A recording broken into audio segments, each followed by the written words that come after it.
What if I told you that every experience in your life, every moment of joy, every heartbreak, every challenge was not a coincidence?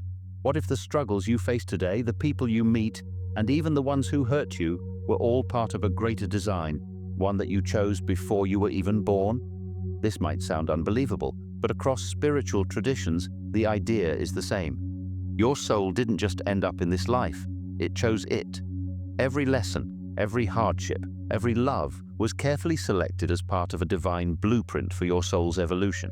And here's the secret: this isn't fate, and you're not powerless. There is a way to step beyond this cycle, to transcend the limitations of earthly existence and reclaim the wisdom your soul has always known. But before you can break free, you must first understand why you are here. In this video, we'll dive deep into the ancient wisdom of reincarnation and soul contracts, the hidden knowledge that explains why your soul chose this specific life and the lessons it's here to learn.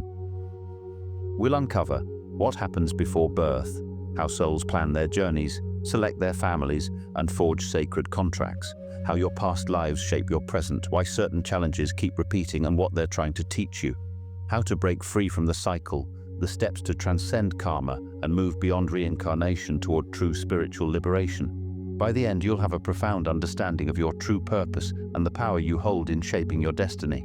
This knowledge has been hidden for centuries, but if you've found it now, it means you're ready.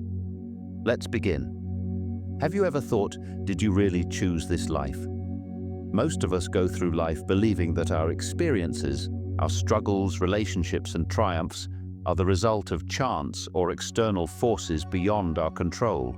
We think we were simply born into a family, placed in certain circumstances, and left to navigate life as best as we can. But what if I told you that nothing in your life is random? What if your soul chose this life long before you ever took your first breath? This idea may be difficult to grasp at first, but it is one of the most ancient and universal spiritual truths. Before birth, your soul selected the key experiences that would shape your journey. The people you meet, the challenges you face, and even the pain you endure. All of it was chosen, not as a punishment, but as part of a divine blueprint designed for your growth and evolution. Imagine standing in front of a vast map of possible lives. Each life path offers different experiences, unique lessons, and opportunities for growth. Some paths are filled with hardship, demanding immense strength and resilience. Others provide love and healing, allowing the soul to develop compassion, patience, and forgiveness. As your soul reviews these possibilities, it understands that every experience, both joyful and painful, holds the potential for transformation. With the guidance of spiritual beings, including wise soul guides and members of your soul family, you carefully select the circumstances of your next incarnation. You choose your family, knowing that they will provide the foundational lessons your soul seeks. You select key relationships, soulmates, mentors, and even adversaries, understanding that each of them will help you evolve in ways you cannot yet imagine. You also choose your challenges, the obstacles that will test you, refine you, and ultimately awaken you to your higher self. And then, with full awareness of the journey ahead, your soul takes the leap, stepping through the veil of forgetting into the physical realm to live out the life it has so carefully designed. Now, why your past shapes your present. This concept is deeply rooted in spiritual traditions across cultures. In Hindu and Buddhist teachings, life is seen as a cycle known as samsara, an endless wheel of birth, death, and rebirth.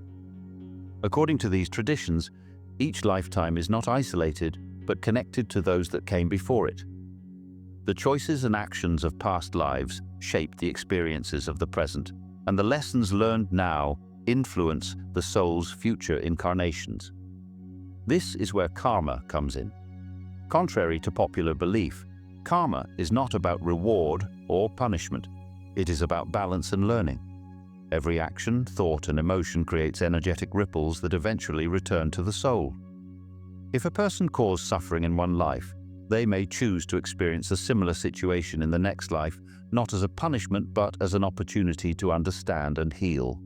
Similarly, acts of kindness, courage, and love generate positive karmic imprints that shape future experiences. This karmic system ensures that the soul gains wisdom through direct experience. It is one thing to read about compassion, but another to endure hardship and develop it firsthand. It is one thing to believe in forgiveness, but another to face betrayal and find the strength to forgive. Through this cycle, the soul gradually sheds its illusions and aligns with its highest truth. Now, how to break the illusion? At this point, you might be wondering, if my soul chose this life, do I still have free will? The answer is both yes and no. Your soul chooses the starting conditions, your family, your gifts and struggles, the key lessons you will face. But once you are born, how you navigate these lessons is up to you. Imagine a video game where you select a character and mission before playing. The map, the obstacles, and even the challenges are set, but the way you play, the choices you make, the risks you take, that is up to you. Some people will resist their soul's lessons, running from challenges, blaming others, and repeating the same patterns over and over. Others will embrace their journey, learning from hardships, seeking deeper meaning, and using each experience as a stepping stone towards spiritual awakening. The illusion is believing that you are powerless, that life is something happening to you rather than something happening through you. The truth is that you are not a victim of circumstance. You are a conscious creator, shaping your destiny with every thought, choice, and action. When you realize that your soul carefully designed this life to help you grow, something profound happens. You stop seeing hardships as punishments and start recognizing them as opportunities for transformation. You stop resenting the difficult people in your life and begin to see them as teachers, challenging you, refining you, and helping you evolve. And perhaps most importantly, you begin to understand that you are not here by accident. You are here on purpose, with a purpose. Every moment, every struggle, every triumph, every love is part of your soul's masterpiece, unfolding exactly as it was meant to. But this is just the beginning. If your soul truly chose this life, then what happens when you die? How does your soul decide what comes next? And most importantly, is there a way to finally break free from the cycle of reincarnation? Stay with me, because in the next section, we're going even deeper into the hidden choices your soul makes after death, and how you can use this wisdom to take control of your destiny. But if your soul really chose this life, then what happens after death? What determines your next incarnation? Stay with me, because the answer reveals the ultimate secret of your soul's journey. Now, the question is who you were before birth. If your soul existed before birth, then what choices did it make? Were you simply placed into this life randomly, or was there a deeper design behind your existence? Ancient wisdom across multiple traditions suggests that before entering the physical world, your soul existed in a higher plane of consciousness, a realm beyond time and form known as the interlife. In this space, souls review their past experiences, reflect on lessons learned, and design their next incarnation with clarity and purpose. Contrary to what many believe, life is not a series of random events. The family you were born into, the relationships you form, and even the challenges you face were not assigned to you as punishments, but rather as opportunities for spiritual growth. Your soul carefully crafted a blueprint for this life, one that aligns with the lessons it needs to evolve. But how does this process work? What exactly happens in the interlife? Now, where souls reflect and plan, imagine stepping into a vast hall of knowledge, a place where you can see the full story of your soul's journey. Every life you've lived, every choice you've made, every ripple of energy you've sent into the universe. This is what many spiritual traditions describe as the interlife, or between-life state, a dimension where the soul exists in its purest form, free from the constraints of the physical body. Here, your soul undergoes a life review, a process in which you experience your previous incarnation from a higher perspective. In some accounts, souls not only relive their past actions, but feel them from the perspective of others, experiencing the love they gave, the pain they caused, and the emotions they stirred in those around them. This review is not about judgment or punishment, it's about understanding. In this state, you see the cause and effect of your actions, and you gain deeper insight into what your soul needs to work on next. With this knowledge, the process of designing your next incarnation begins. Once your past life review is complete, your soul, assisted by spiritual guides, begin selecting the details of your next life. Every major aspect of your incarnation is chosen with intention. Your family. You select the parents, siblings, and extended family members who will shape your early experiences. If your soul needs to learn patience, you might choose a difficult family dynamic. If you need to experience unconditional love, you might select a nurturing and supportive environment. Your challenges, struggles are not arbitrary. They are carefully woven into your life path to help you grow. Whether it's financial hardship, health issues, or emotional wounds, these challenges serve as catalysts for transformation. Your relationships, the souls you meet in this lifetime, your closest friends, romantic partners, and even adversaries, are not random encounters. They are part of soul contracts, agreements made before birth to help one another evolve. Your strengths and weaknesses, even your natural talents and limitations, are part of your soul's blueprint. Some skills may come effortlessly to you because they are abilities you've cultivated over many lifetimes. Likewise, recurring fears or struggles may stem from unresolved energy carried over from past incarnations. This process aligns with the Hermetic principle of mentalism, which states that reality is shaped by thought and energy. Your soul is not a passive participant in life. It is a co-creator, choosing the circumstances that will best facilitate its spiritual evolution. From a Christian mystical perspective, this process can be seen as the soul entering into a divine contract. Just as prophets and saints have spoken of divine purpose, the idea that souls accept missions before birth aligns with the belief that life is not accidental, but rather a sacred journey toward enlightenment. This perspective suggests that our earthly experiences are part of a larger cosmic plan, one designed to teach us love, humility, and grace. Every person we meet, every hardship we face, and every choice we make serves to bring us closer to divine wisdom. Even in the Bible, there are references to souls being known before birth. In Jeremiah 1:5, it is written, "Before I formed you in the womb, I knew you. Before you were born, I set you apart." This implies that our souls existed before birth and had a purpose even before taking human form. Similarly, in Eastern traditions, Hinduism and Buddhism describe life as a cycle, samsara, where karma and past choices dictate the soul's next incarnation. The ultimate goal? To learn, evolve, and eventually transcend the need for reincarnation altogether. One of the most common questions is, if I planned my life before birth, why don't I remember it? The answer lies in the veil of forgetting, a natural process that occurs when a soul transitions into the physical world. The forgetting ensures that each experience feels authentic and that we truly engage with life's lessons rather than simply recalling what we already know.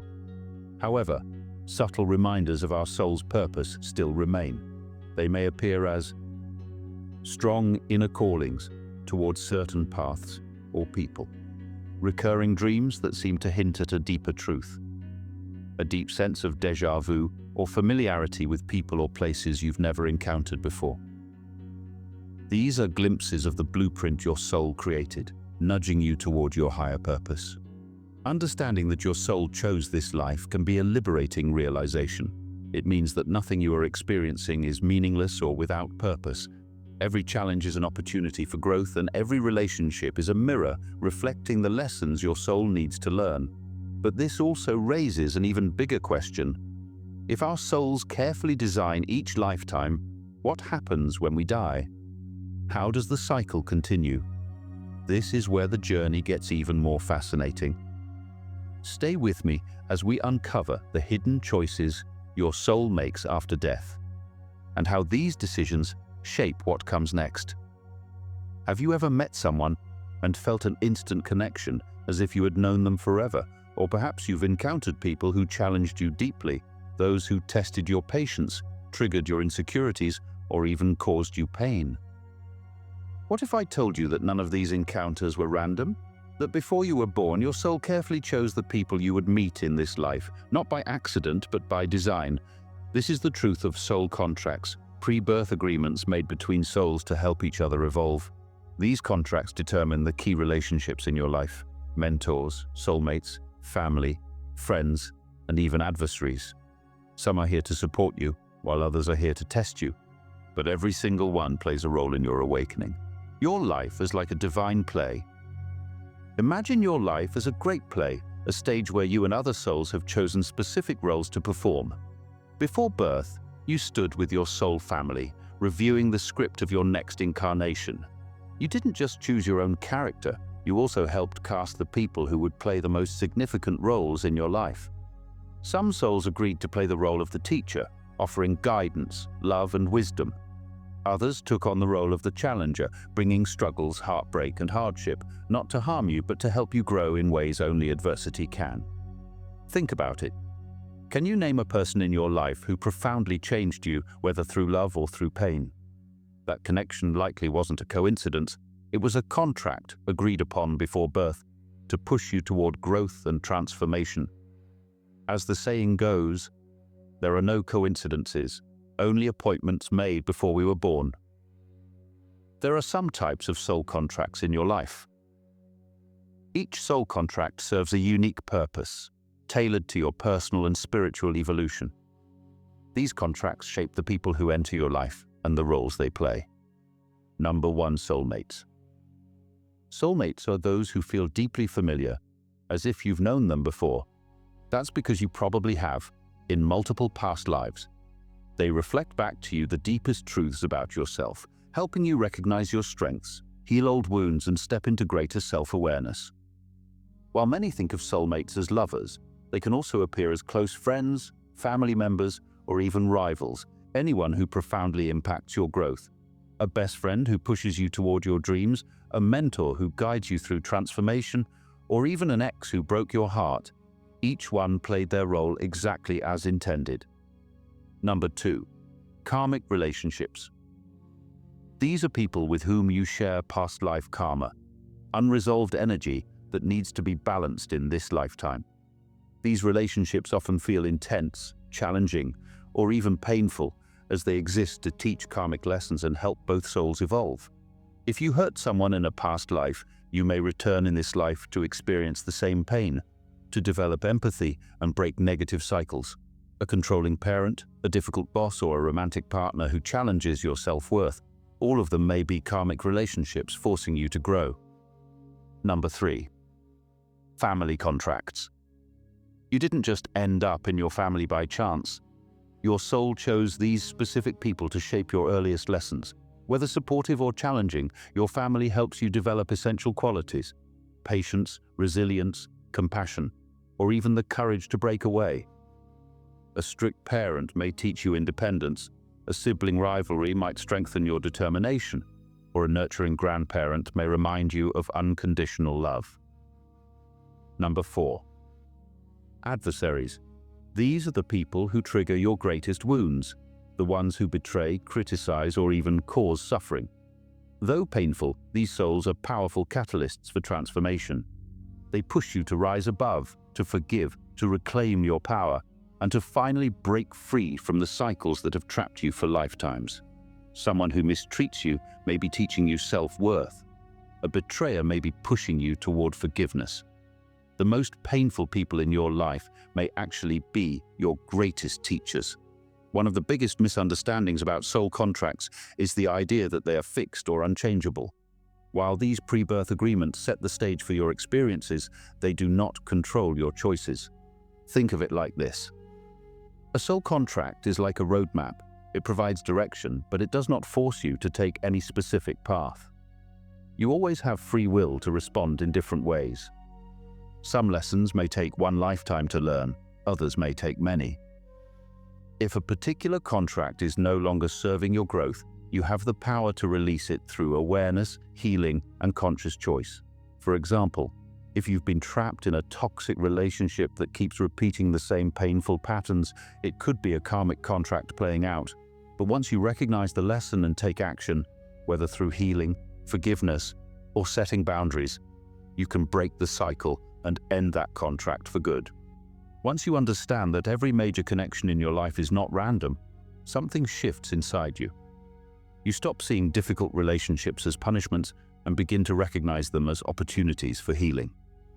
You stop chasing after people who were never meant to stay and start honoring the lessons they brought. You stop feeling like a victim of love and loss, and instead embrace the deeper meaning behind it all. Every person you meet is a mirror, a lesson, or a guide, playing a role in the unfolding of your soul's evolution. Some are meant to walk with you forever. Others were only meant to teach you something and then move on. But all of them, every single one, are part of your journey. But what happens after this life? Once a soul has completed its contracts, where does it go next?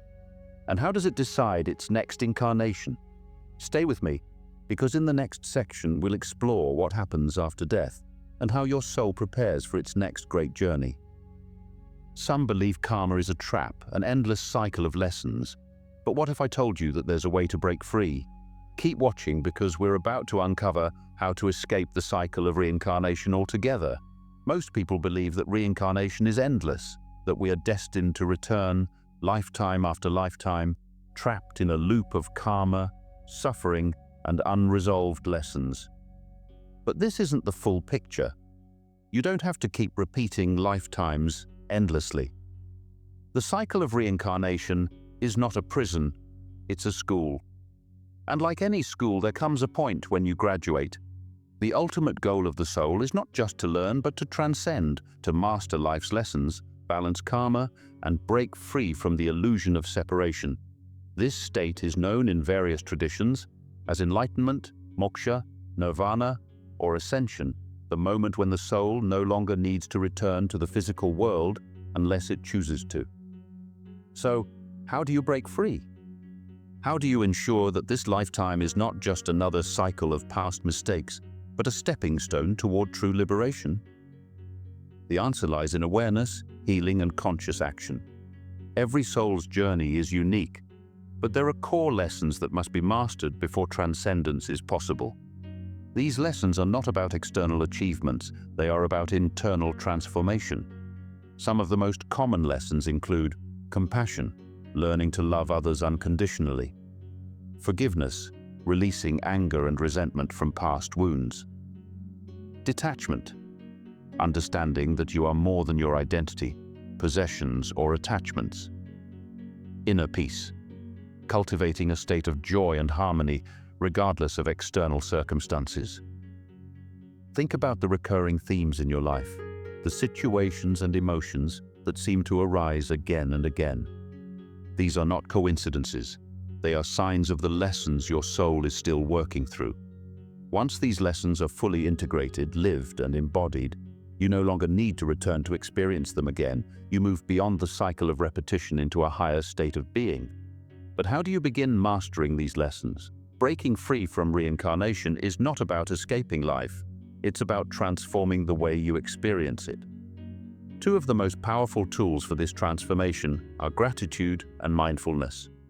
One of the greatest shifts you can make is recognizing that every experience, good or bad, was designed for your soul's evolution. Gratitude isn't just about being thankful for the good moments. It's about seeing even the struggles as necessary steps toward growth. Instead of asking, "Why is this happening to me?"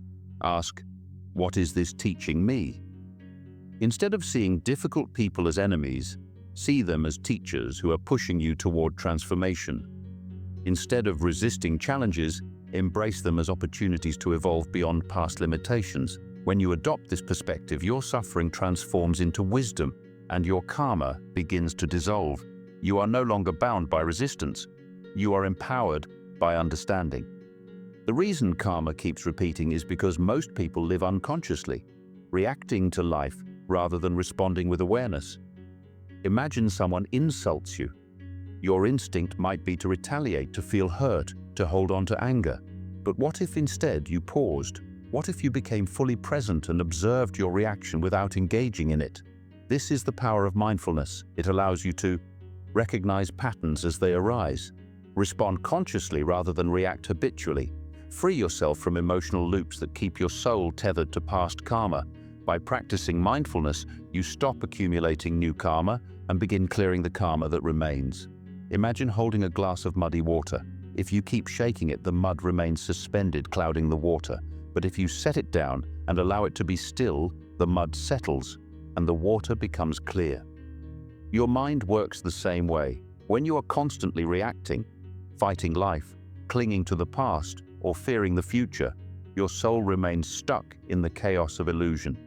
But when you cultivate inner stillness, the truth of who you are naturally emerges. This is why meditation, deep self-reflection, and spiritual practice are essential tools for breaking free. They allow you to detach from the illusions of the mind, see beyond the temporary to the eternal, connect with the divine intelligence that has always been guiding you. When the mud of fear, doubt, and attachment settles, what remains is clarity, peace, and divine awareness. As the soul nears the completion of its journey, it reaches a profound realization. There is nothing left to learn, only to be. At this stage, the soul no longer incarnates out of necessity but by choice. Some souls choose to return not because they have to, but to guide others. These enlightened beings, whether we call them bodhisattvas, ascended masters, or spiritual teachers, come back to help humanity awaken. They are no longer bound by karma, they are vessels of love and wisdom. Others choose to move beyond, to merge with higher realms of consciousness, experiencing existence beyond the limitations of time and space. This is what true liberation looks like. The freedom to exist beyond karma, beyond reincarnation, beyond illusion. The journey to breaking free is not about rejecting life, it's about mastering it. Every challenge is a lesson. Every emotion is a teacher. Every experience is an opportunity to awaken. When you embrace gratitude, mindfulness, and inner stillness, you begin to dissolve the illusion that has kept you bound to the cycle of reincarnation. You are no longer just a participant in the game of life. You become the conscious creator of your reality. But what happens after liberation? What exists beyond reincarnation? Stay with me, because in the next section, we'll explore the final stage of the soul's journey and the hidden wisdom of those who have transcended before us. Now that we've reached the end of this journey, let's take a moment to reflect on what we've uncovered. We began with a question that challenges everything we believe about life. What if your soul chose this incarnation before birth? Through ancient wisdom and spiritual teachings, we discovered that life is not random. It is a carefully designed path for the evolution of your soul. Your life was mapped out before birth. Before you were even born, your soul stood before a vast map of possibilities, selecting the experiences, relationships, and challenges that would help you grow. Your soul planned your major experiences. Every hardship, every triumph, every moment of joy or sorrow was chosen, not as a punishment, but as an opportunity for learning and expansion. The people in your life are fulfilling sacred contracts. Your closest relationships, your greatest loves, even those who have tested you the most. Each one was chosen before birth. They are here to guide you, challenge you, or mirror back to you the lessons you need to master. The only way out of the cycle is to transcend karma and awaken to your divine self. Reincarnation is not endless. It is a cycle designed to teach, refine, and ultimately liberate the soul. The key is to recognize that every experience is a lesson, and once these lessons are fully integrated, you no longer need to return. You are not here by accident. You are here on purpose, with a purpose. And now, you hold the knowledge to step beyond the illusions, beyond the karmic loops, and into true liberation. But this is only the beginning. But what happens when a soul finally masters all its lessons? What awaits beyond reincarnation? Some souls return, not because they have to, but because they choose to guide others. Could you be one of them? In my next video, we'll explore the path of the enlightened souls who break free from the cycle and what that means for you. Click here to watch the next step in your journey, and don't forget to subscribe for more insights into the hidden wisdom of your soul's journey. The answers you seek have always been within you. Are you ready to remember?